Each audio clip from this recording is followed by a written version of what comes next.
Olá, seja bem-vinda e, por que não, seja bem-vindo ao curso de Marketing Político para mulheres que serão candidatas nas eleições de 2026, certo?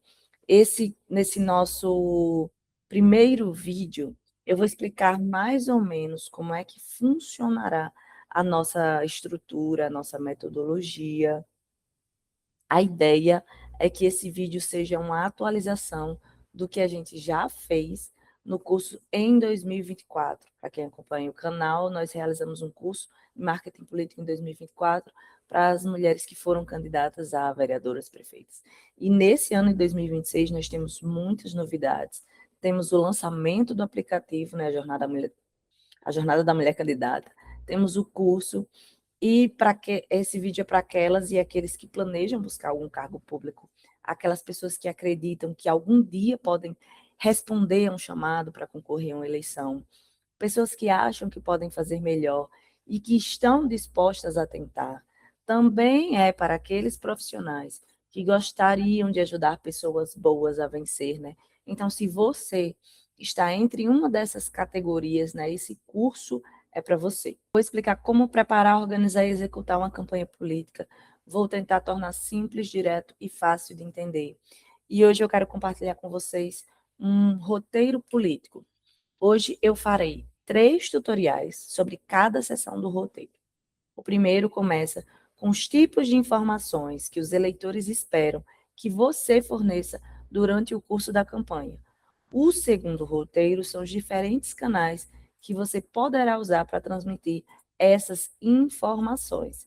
E o terceiro é a preparação necessária para uma campanha antes de iniciar sua jornada. Mas antes disso, eu quero explicar a vocês por que a gente do projeto Mulher em Pauta faz isso, né? Durante toda a minha carreira, eu trabalhei com mais de 100 candidatos diferentes, dentre eles muitas mulheres, pessoas muito boas, inclusive, candidatas a prefeitas, deputadas federais, deputadas estaduais, vereadoras, representantes de classe, candidatos a reitor, sindicatos, tudo isso em 17 estados diferentes. Eu vi a política de perto e pessoalmente por mais de 15 anos. Acho, inclusive, que ela se tornou complicada demais porque as pessoas que estão no cargo querem que ela seja complicada. Essas pessoas acham que, ao erguer essas barreiras, elas vão desencorajar outras pessoas como você de concorrer e competir nesse mercado de ideias. E eu quero ajudar a diminuir essa divergência na representatividade feminina, tornando aí a política mais fácil de entender e facilitando a política para que pessoas como você possam concorrer. As mesmas pessoas que ocupam os cargos públicos tornam mais difícil entrar na política, mais difícil arrecadar dinheiro e criaram aí obstáculos com o objetivo de manter as pessoas de fora. Então, esse vídeo é sobre empoderar você e ajudá-la a derrubar essas barreiras para que a sua voz e suas ideias possam aí ser ouvidas. Então, eu quero que você veja bem. Precisamos ter mais pessoas envolvidas em nosso processo político e mais pessoas boas concorrendo, porque precisamos de uma maior oxigenação do mercado de ideias. Assim, né, essa é a única maneira de melhorarmos as coisas, né, que as coisas não estão boas, né, todos podemos concordar. Precisamos de mais pessoas boas envolvidas no processo, pessoas dispostas a dizer a verdade, a falar a verdade quando estiverem no poder, né? Pessoas íntegras que estão concorrendo pelos motivos certos. Precisamos de pessoas autênticas, com os pés no chão, e que querem o trabalho de legislar e executar não para servir a si mesmas, né? Mas não para encher o próprio bolso, mas para resolver problemas e melhorar a vida dos outros. Então, se você é esse tipo de pessoa e você encontrou esse canal, esse vídeo é para você.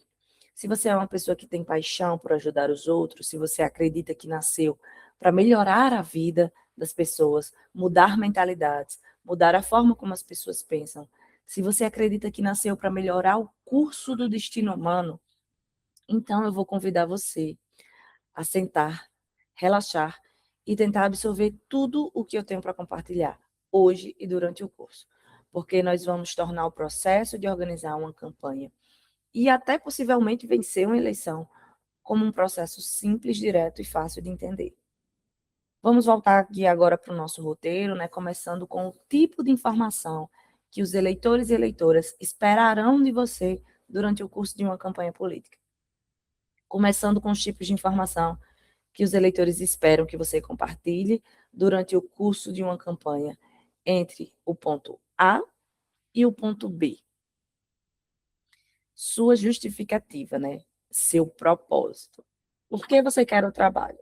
O que você fará com o cargo se conseguir? Sua justificativa precisa ser clara, nítida, concisa e resumida. Eu vou desafiar você a escrever e dizer isso em menos de 30 segundos. Você pode pausar o vídeo, escrever e tentar responder essa pergunta em menos de 30 segundos. E mais uma coisa, é melhor que essa sua justificativa seja sobre o que você vai fazer pelas pessoas que espera representar. E não alguma conversa fiada sobre o que porque você merece o cargo, né? Não é nenhuma entrevista de emprego. Os eleitores não se importarão com você até saberem que você se importa com eles. Qual é a sua história? Ninguém tem a sua história, seus olhos, sua voz, seu cabelo, ou esse conjunto único de experiências que fazem de você quem você é. Então, por que contar aos eleitores quem você é? Porque eles precisam saber de onde você veio, né? Sua experiência mais importante e como ela mudou quem você é hoje. Onde você foi criada, onde você estudou, o professor que mudou quem você é e o que você se tornou. Você é casada, tem família, seu cônjuge ou sua cônjuge trabalha. Você já foi voluntária em alguma igreja, em alguma cozinha comunitária, em algum abrigo para pessoas sem teto? O que você já realizou até aqui? Você construiu um negócio, equilibrou um orçamento, pagou uma folha de pagamento, serviu ao seu país, ou ensinou em uma sala de aula? Então, essas são experiências que moldam sua visão de mundo.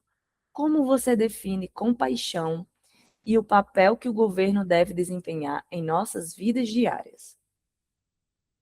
Se você não contar sua história aos eleitores, eles nunca saberão o que te fundamenta, né?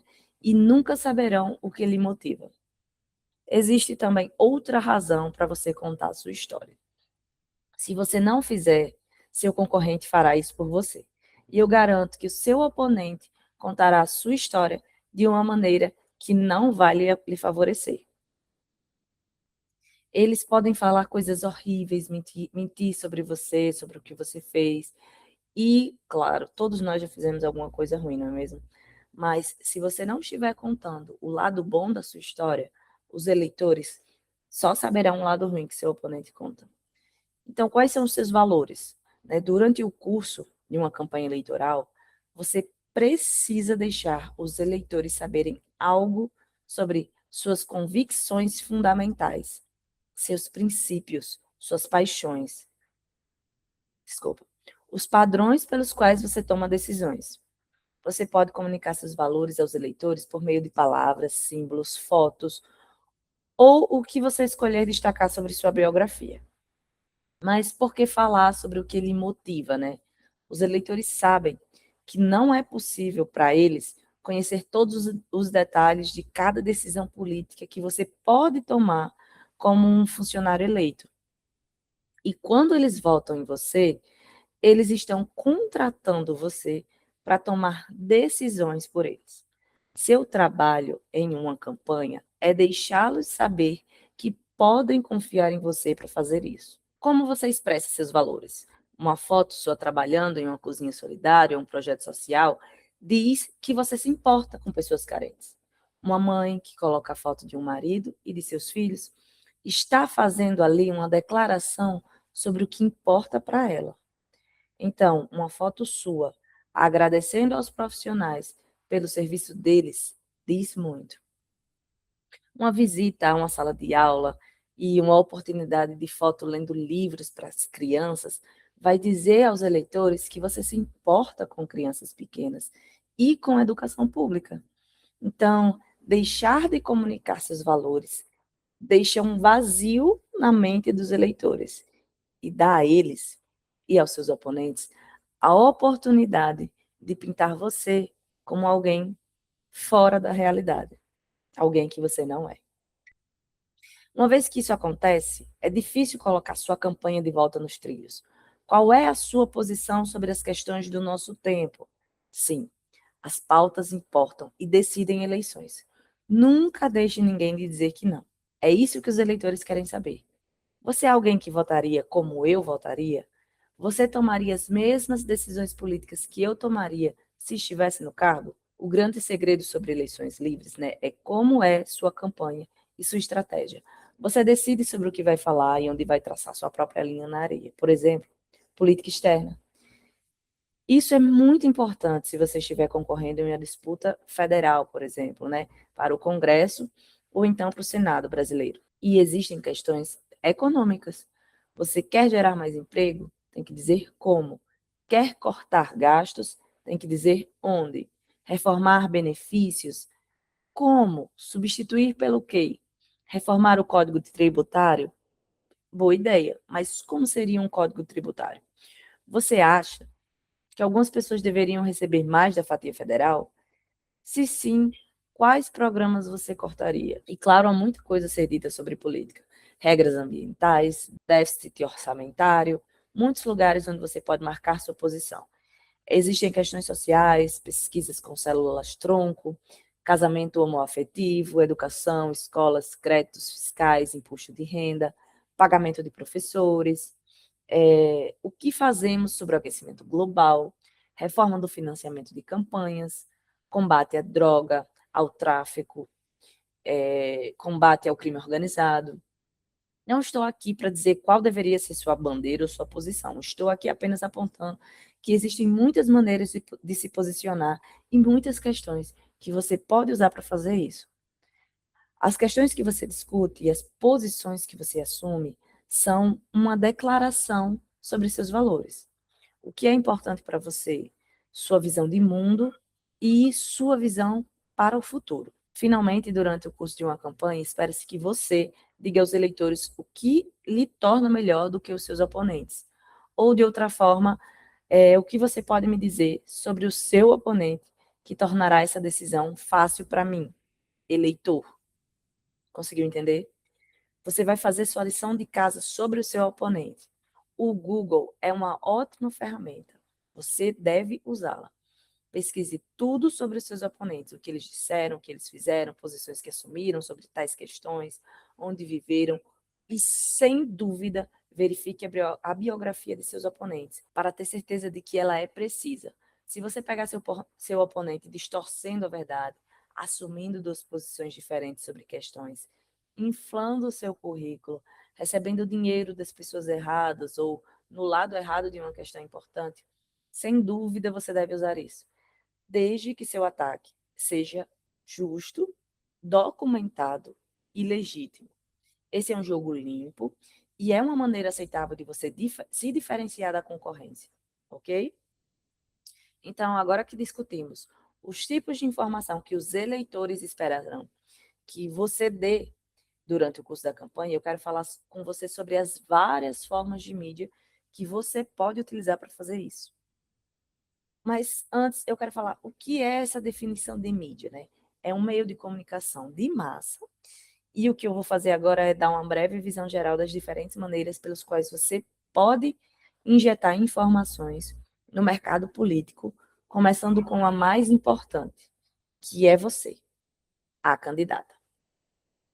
O que você diz quando faz campanha? Seus discursos, coletivas de imprensa, eventos que comparece, portas que bate, as entrevistas que você dá, os debates em que participa, são uma parte muito importante da sua mensagem. Eu quero que você tenha em mente que não é apenas o que você diz, é também como você reage, como você aparenta sobre isso. Então, seja profissional, durma bem, exercite-se. E eu sempre sugiro, né, que você evite alguns exageros, como, por exemplo, exagerar na bebida alcoólica. Se você sentir necessidade, espere até que seu dia termine, beba um pouco, uma taça de vinho, uma cerveja, e nunca, nunca beba e dirija. Esse conselho serve para todo sempre, né, além de campanhas eleitorais. E aí, segundo conselho, um site. Você deve ter um site, mesmo que esteja concorrendo nas eleições para síndico do condomínio.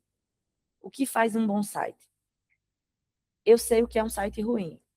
Fotos em baixa resolução, que não favorecem você, textos muito técnicos, complicados e difíceis de ler ou compreender, uma página inicial que não muda dia após dia, semana após semana, sem atualizações.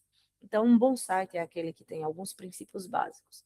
A página inicial, ela deve ser atualizada frequentemente, com artigos de notícia, informações sobre eventos de campanha, arrecadação de fundos, informações sobre você, sua agenda, ou comentários, opiniões suas de artigos, para que cada vez que alguém novo visita, tenha uma página nova, né? Em outras palavras, torna o seu site chiclete, grudento, né? Aquele que prende a atenção, a retenção. E o botão de inscrição de voluntários e contribuição deve estar sempre visível em todas as páginas do seu site. E você deve ter fotos na página que lhe favoreçam. E claro, use o site para contar sua história, né? Quem você é, porque é qualificada, algo sobre suas convicções fundamentais, porque você se sente da maneira que você se sente sobre questões importantes e o que lhe torna melhor do que as outras pessoas que também são candidatas. Sem dúvida, publique seus vídeos, seus comunicados à imprensa, permita que voluntários conversem com você, faça do site um meio de comunicação entre você e o seu eleitor, né? Quanto mais visitantes você tiver, melhor. Direcione tráfego pago para o seu site. Nessa época de pré-campanha, você pode utilizar outras ferramentas e outras estratégias. Conquiste voluntários, obtenha contribuintes de campanha, né? E o seu objetivo principal nesse início é espalhar sua mensagem. Agora, bem-vindos às redes sociais. Se você não está usando o Instagram, Facebook, TikTok, o antigo Twitter, né, o X, LinkedIn, canal no YouTube, isso é uma tristeza, uma pena. Essas ferramentas são baratas, fáceis de usar e um meio essencial de espalhar sua mensagem para um público mais amplo. Se comunicar com voluntários para a sua pré-campanha e para a sua campanha e gerar um tráfego orgânico para o seu site é muito importante. A mídia social é o setor mais inovador da economia. Existem mais de 100 ferramentas de mídias sociais diferentes disponíveis no mercado, principalmente com o uso de inteligência artificial. E tudo o que você precisa fazer para encontrar aquelas redes sociais que funcionam bem para você é olhar para os sites dos outros candidatos concorrendo a cargos, principalmente pessoas que estão eleitas. Observe seus oponentes e as pessoas que você admira e extraia sempre o melhor deles. Não há uma lei que diga que você não pode fazer a mesma coisa. Você só vai adaptar esse conteúdo para a sua realidade. Vamos falar de televisão.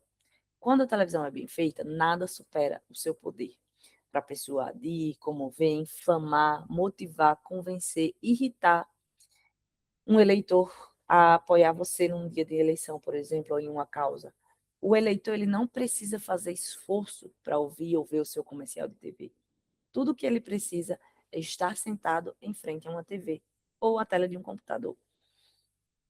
Ao contrário do rádio ou de panfletos, por exemplo, a TV vai permitir que você use imagens que ajudam você a transmitir essa mensagem. Ao contrário do panfleto, ou do folder, os eleitores não precisam ler nenhuma palavra. Ao contrário do site, os eleitores não precisam procurar um endereço para encontrar você e não precisam fazer esforço para ler algo sobre você. Eu amo rádio. Você tem 60 segundos para dizer algo em vez de 30, ou seja, o rádio lhe dá mais tempo. Agora, o que faz um bom spot de rádio? O que faz um bom spot de rádio? Eles entretêm, eles acionam imagens nos recantos da nossa mente, com efeitos sonoros, colocam você dentro de uma conversa entre duas pessoas. Spots de rádio evocam uma das 7 emoções humanas, né? Eles evocam tristeza, raiva, felicidade, medo, surpresa, nojo e desprezo. Agora vamos falar de panfletos, né? Aqueles que são de casa em casa, uma mala direta da persuasão. Dos bilhões de gastos a cada ciclo eleitoral, a mídia impressa continua sendo o maior gasto direto em publicidade, superando significativamente a mídia digital em volume financeiro declarado. Santinhos, adesivos. Esses são os itens dominantes. Então, historicamente, a propaganda impressa, especificamente com detalhes ali para os santinhos, chega a representar 56% de todas as despesas específicas de divulgação. Folders são utilizados para a apresentação de propostas mais detalhadas, eles vão possuir aí um custo unitário maior, né, do que o santinho, apesar de uma tiragem menor. Também a mídia impressa, ela vai oferecer uma vantagem sobre a televisão e rádio. Quando você transmite um comercial de TV ou de rádio, você perde o controle sobre quem vê ou quem ouve aquilo. Só que com a entrega nos bairros e cidades, isso é direcionado. Você vai ter controle total sobre quem vai receber sua mensagem e pode, com um pouco de planejamento, determinar exatamente quando eles vão recebê-la. Ao contrário da TV ou do rádio, né, daquelas propagandas, os eleitores devem fazer um esforço para consumir esse tipo de correspondência, né, essa leitura. Eles devem olhar para ela. Em um mundo ideal também, você gostaria que o seu destinatário ele lesse.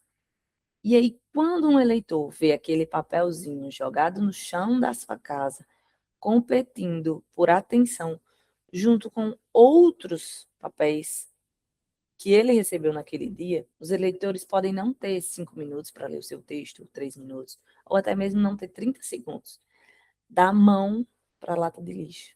Então, você pode ter apenas 3 segundos para transmitir uma mensagem ao eleitor no papel impresso, na mídia impressa. O trabalho do seu design é garantir que o eleitor receba uma mensagem da sua peça, mesmo que não leia uma única palavra. Quero que você entenda. Os eleitores leem imagens antes de lerem palavras. Imagens, símbolos, gráficos. Eles acionam o nosso recanto da mente humana com muito mais poder e clareza do que palavras em uma página. E eu quero que você certifique-se de que a sua peça passe na regra dos 3 segundos antes de imprimi-la. Então, você vai olhar para ela e observar se ela consegue reter a sua atenção por pelo menos 3 segundos. Já os contatos por telefone, geralmente mensagem de texto ou WhatsApp, eles são usados para 3 tipos de chamadas, né? São uma ferramenta para mobilização, né? Mobilizar ali sua coalizão, seu grupo eleitoral, certo? Depois de ter usado TV, rádio, site, e aí você, depois de ter convencido os eleitores que você é a melhor escolha, aí você pode mobilizá-los para um grupo de WhatsApp, e aí ali você ter todas as suas, esse seu contato mais próximo, mais direto. E esses contatos, eles precisam ser feitos por uma pessoa, certo? Alguém real. Eu sei que inteligência artificial ajuda muito nisso, mas a sua equipe precisa pesquisar aquela sua lista telefônica e descobrir quem está com você e quem não está, certo? Então, eles têm que entrar em contato. Esses contatos, eles têm que ser persuasivos. Geralmente, eles são feitos depois que você identifica essas pessoas, para que você não vá desperdiçar seu tempo e seu dinheiro com pessoas que não serão do seu grupo de apoio, que já estão decididas ou que são totalmente opostas, pensa totalmente oposto ao que você pensa, né? Então, geralmente, você deve direcionar para aquelas pessoas que foram identificadas como pessoas certas ou indecisos. Para aqueles que dizem que são a seu favor ou que serão, podem ser persuadidos a apoiá-la. Lembre-se de que é muito importante que eles votem.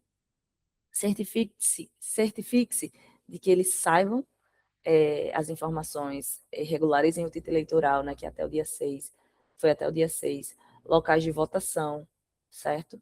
Cheque, faça com que sua equipe cheque sempre se eles têm como ir, sabem os horários dos transportes públicos, por exemplo, se tem alguma caravana naquela região que possa dar uma carona a eles. Vamos falar agora de anúncios em jornal ou blogs. Em certas jurisdições, os anúncios de jornal são uma ótima maneira de disseminar uma mensagem. Mas o que é que faz um bom anúncio? Espaços em branco. Eu quero que você não encha o seu texto de texto, né? Eu quero que você coloque imagens, infográficos. Os eleitores leem imagens antes de lerem palavras. Imagens atraem os olhos humanos para a palavra. O uso mínimo de palavras cercadas por bastante espaço em branco, palavras e imagens em combinações que evocam uma das 7 emoções humanas. Em outras palavras, anúncios, principalmente anúncios impressos, precisam atingir o coração. Aqui eu estou fazendo um aparato, de um modo geral, para a sua campanha eleitoral, certo? E aí, a gente está aqui num curso introdutório, você vai aprender um pouco sobre cada uma dessas questões mais à frente, só que eu queria que você entendesse que a sua mensagem é importante, mas que também os meios de comunicação eles são importantes. E eu estou falando aqui em campanha eleitoral, mas também estou falando em pré-campanha. Então, você precisa criar uma estrutura de campanha na pré-campanha, embora menor e reduzida, levando em consideração sua realidade financeira e sua realidade política eleitoral, certo? Vamos continuar. Você pode enviar pessoas para bater de porta em porta nos últimos dias antes de uma eleição, né? Você pode fazer a diferença em uma disputa. Isso vai fazer uma diferença muito grande em uma disputa acirrada. E você não consegue fazer isso sem, lá no início, agora, conseguir esses voluntários. Então, se você quer que os voluntários trabalhem para você, eles devem receber algo significativo quando eles se voluntariam. E eles devem ser mantidos bem e felizes para que eles queiram permanecer durante todo esse processo eleitoral. Eles precisam se divertir. Eles podem colocar placas, eles podem escrever cartas, eles podem gravar vídeos, eles podem organizar eventos, eles podem bater de porta em porta. Então, como manter essas pessoas motivadas? Não desperdice o tempo deles. Se você agora está montando um grupo voltado para mandar mensagens, para construir esse seu grupo voluntariado, tenha lista de contatos e roteiros prontos. Isso vai ajudar muito essas pessoas a abordarem os outros, para conseguir mobilizar inicialmente esse grupo de voluntariados para sua pré-campanha. Por exemplo, crie grupos de formação para caso eles estejam conversando com alguém em um bairro, em algum endereço específico, que eles saibam em que portas eles devem bater e o que eles devem falar sobre aquele bairro. Você pode munilos de folhetos, você pode munilos de informações, eles precisam conhecer você e sua trajetória tanto quanto você. Então, tenha sempre reuniões com café, comidas, para que vocês tenham esse momento de socialização, né, esse momento de confraternização, e para que eles lembrem-se que você está lá para eles e que você sempre agradeça todos os seus voluntariados. Agradecer nunca é demais para todas as pessoas que trabalham para você, seja os voluntariados, seja as pessoas que estão trabalhando, que são pagas para isso, né? Então, vamos falar sobre cartazes e placas. Eles vão funcionar na época da campanha, né? Eles são bem tradicionais, eles são muito antigos. E aí eu vou lhe perguntar o que é que torna uma placa boa, né? Uma foto sua, um slogan claramente declarado, que faça as pessoas pensarem. Então, nessa época de pré-campanha, você já vai construindo o seu slogan de pré-campanha e pensando no seu slogan de campanha, como é que ele vai ficar visualmente em uma placa, por exemplo, certo? Seu nome exibido em uma fonte grande, seu número, já vá pensando, já vá planejando isso. Placas, adesivos, bandeiras, colocadas nas casas, né? Essas bandeiras, elas precisam ter o consentimento, né? Os grupos de transmissão, eles precisam ter o consentimento, isso vai significar muito. E ser legal, né? Isso depois a gente vai ter uma aula falando sobre a legalidade, né? Porque listas de transmissão, elas precisam de consentimento. Então, a gente falou isso em 2024, mas algumas pessoas ainda têm dúvidas. E, por fim, a imprensa. Eu queria que vocês não cometessem esse erro de ignorar os blogs, os jornalistas, os repórteres, essas pessoas que cobrem em coletivas de imprensa, que essas oportunidades de fotos são oportunidades também de apoio, debates. Nós vemos aí que existem grupos cooptando, inclusive digitais influencers, né? Então essas pessoas elas estão aí nesse meio para de alguma maneira colocar seu nome e a sua mensagem em uma rede social e atingir mais pessoas, ou então numa rádio, numa televisão. Então não se esqueça dos jornalistas, dos blogueiros, né, da mídia online, da mídia tradicional e dos digitais influencers. Antes de iniciar sua jornada como candidata a um cargo público, eu queria que você soubesse algumas coisas que você deve fazer para se preparar nessa sua viagem. Eu quero que você saiba essas coisas, essas questões, elas são cruciais para esse início da sua jornada. A menos que você, claro, queira se surpreender com surpresas desagradáveis, né? Primeira coisa é saber onde é que você está se metendo. Você precisa estudar o seu estado, a sua jurisdição, né, onde você planeja concorrer, filiação política, né, a filiação partidária, os padrões de comportamento dos seus eleitores por ano, tipo de pessoa que vota nas eleições. Né? Nós temos aí, por exemplo, mais de 50% das pessoas que votam são mulheres, então as mulheres decidem uma eleição, certo? Essa divisão por idade do seu eleitorado, nível de renda, educação, principal ocupação daquelas pessoas que vivem nas regiões, que vivem nas cidades, nos municípios. Os nomes das principais empresas que geram emprego são cruciais. Você não pode andar e navegar adequadamente na sua jornada sem ter essas informações. Então, esse momento, ele é crucial para você levantar essas informações, fazer essa pesquisa junto com seu grupo de voluntários. Como candidata, você deve esperar receber perguntas de todo tipo, de repórteres, pessoas que você vai encontrar na rua, em fóruns. Então, esse conhecimento básico em questões importantes do seu estado, do município, da sua região, ele é imperativo. Ou então você vai parecer perdida.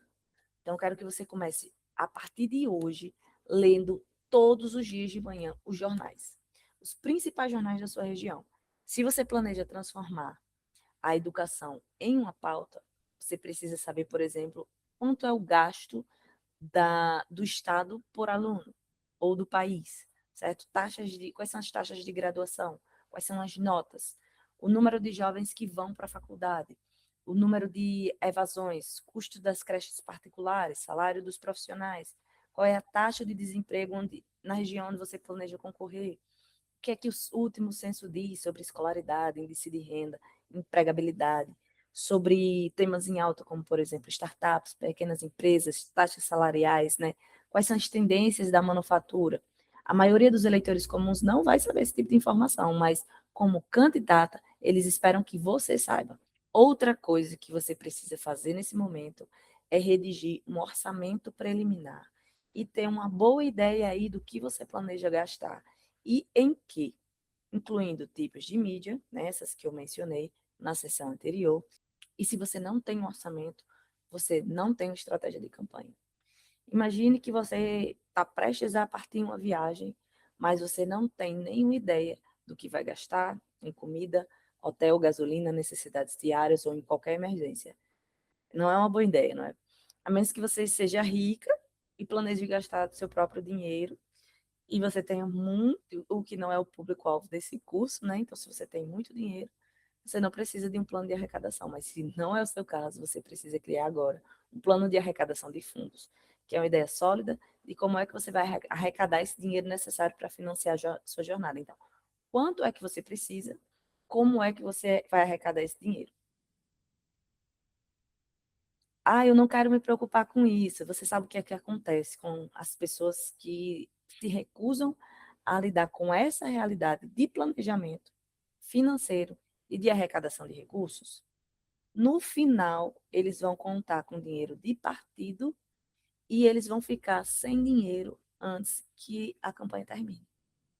Então, esse lugar que essas pessoas ficam nesse limbo financeiro, encalhados na beira da estrada, ele é muito solitário, porque você vai estar a poucos passos do seu objetivo final. Então, imagina aí você ter que demitir, por exemplo, funcionários no meio de uma pré-campanha ou de uma campanha eleitoral, porque você não tem recurso suficiente para pagar aquela equipe. Já aconteceu, inclusive, comigo, já estive em equipes que a pessoa, no meio da campanha, acabou o recurso, para, greve. Agora, também quero que você faça um inventário dos veículos de imprensa de sua jurisdição, da sua região, da sua cidade, seu município, seu estado, que você planeja concorrer. Os nomes dos repórteres, e-mails, números de telefone, produtores de programas de TV, apresentadores, rádios, televisão, blogueiros, colunistas, digitais influencers, principalmente pessoas que cobrem política, né? E aí, por quê? Se você não usar a imprensa para ajudar a disseminar a sua mensagem, você vai estar desperdiçando aí um meio valioso e gratuito, né? Para disseminar aí e para ajudar você a conversar com seus eleitores e para você disseminar sua mensagem desses eleitores que precisam ouvir você. Eu falei anteriormente a importância de conhecer o seu oponente, as pessoas que irão concorrer diretamente com você. Então, se você fizer esse tipo de pesquisa preliminar antes do início da campanha, é o melhor. Pesquise onde esses concorrentes estudaram, o que eles fazem da vida, como é que eles ganham dinheiro, como é que eles arrecadam dinheiro, coisas que eles disseram, fizeram, posições que assumiram sobre questões no histórico de votações, por exemplo, quem eles apoiaram nas últimas eleições. Não sei se você sabe, mas um treinador de basquete, por exemplo, ele vai assistir os times que serão os próximos oponentes dele. Então, ele vai estudar cada estratégia deles. Em uma campanha muito sofisticada e complicada, é muito útil fazer isso, que nós chamamos de pesquisa de referência, benchmarking survey, antes do início da campanha, como um guia sobre essa melhor forma de navegar em sua jornada. É uma maneira mais barata e eficiente, e isso ajuda a discernir os tipos de informação com maior probabilidade de ter o maior impacto no eleitorado. Então, aí, até agora, você vai ter o básico de uma campanha política. Como planejar uma, os tipos de informações que os eleitores esperarão ouvir de você e as muitas maneiras que você vai poder se comunicar sua mensagem aí durante o período pré-campanha e durante o período eleitoral. Agora nós vamos finalizar com a cereja do bolo. Eu sei que isso vai poder parecer difícil, mas não é se você for um passo de cada vez. Eu já ajudei aí mais de 100 candidatas durante a minha carreira a planejar e executar de forma estratégica essa jornada. Muitas passaram a servir seus estados, passaram a servir suas cidades, conseguiram vencer eleições, conseguiram se destacar e ser secretárias, por exemplo. Então, eu gostaria que você tivesse as mesmas ferramentas e informações que eu compartilhei com essas clientes. E por isso, a gente criou esse curso, certo? Queria agradecer você que ficou até esse momento do vídeo. Queria pedir para você se inscrever, para você comentar se você tem alguma observação, alguma crítica, sugestão, para você curtir, ativar as notificações e dizer que no próximo vídeo a gente vai falar sobre inteligência artificial nas eleições de 2026 com Lorena Gualberto. Um beijo e obrigada pela atenção.